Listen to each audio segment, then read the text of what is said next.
Guys, তোমরা সবাই কেমন আছো? আশা করি তোমরা ভালো আছো আর আমিও ভালো আছি। চলো, আজকে আমাদের রাতের ডিনারে হচ্ছে ঘুগনি, সেটা আবার চিকেন কিমা দিয়ে, আর হচ্ছে কচুরি। চলো তোমাদের সেটা শেয়ার করি। এই দেখুন গাইস, কচুরিগুলো কিন্তু বেলা হয়ে গেছে, আবার ভাজা হবে।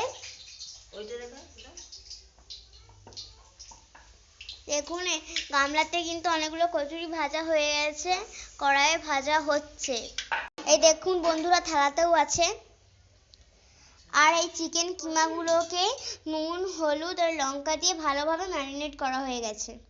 এই দেখুন গাইস, কচুরিগুলো কিন্তু অনেক সুন্দর ফুলছে, ফুলকো ফুলকো কচুরি।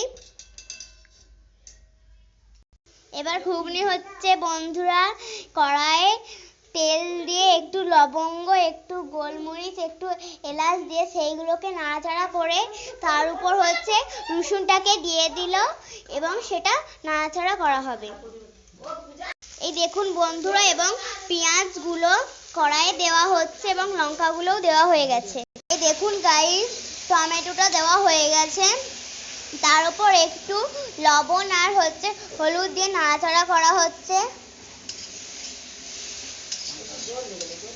এই দেখুন গাইস, জলটা দিয়ে দেওয়া হলো এবং লঙ্কা গুঁড়ো দেওয়া হয়েছিল। এই দেখুন গাইস, মশলাটায় জল দিয়ে এটা কিন্তু এবার ফুটছে। এই দেখো বন্ধুরা, ম্যারিনেট করা মাংসটাকে এবার এই মশলাটায় ঢালা হবে।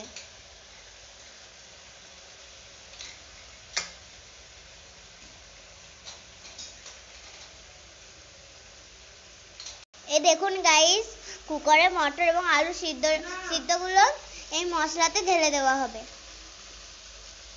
এই দেখুন গাইস, ছোলা এবং মটর, আলু এবং মটর সিদ্ধ করা সব ঢেলে দেওয়া হয়েছে কড়াই, এবং এবার এগুলো নাড়াচাড়া করা হবে।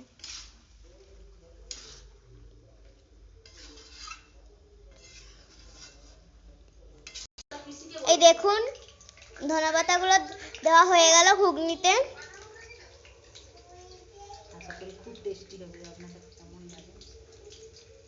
আশা করি ঘুগনিটা খুব ভালো হবে। আমি আপনাদের খেয়ে দেখাবো। এখন এটা ফুটবে।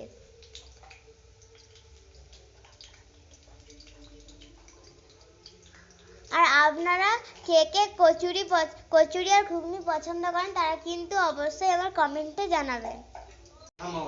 এই দেখো, ঘুগনিটা রেডি হয়ে গেছে, এবার শুধু খাবার পালা। এই দেখুন গাইস, এবার আমি কচুরিটা খেয়ে আপনাদের দেখাবো।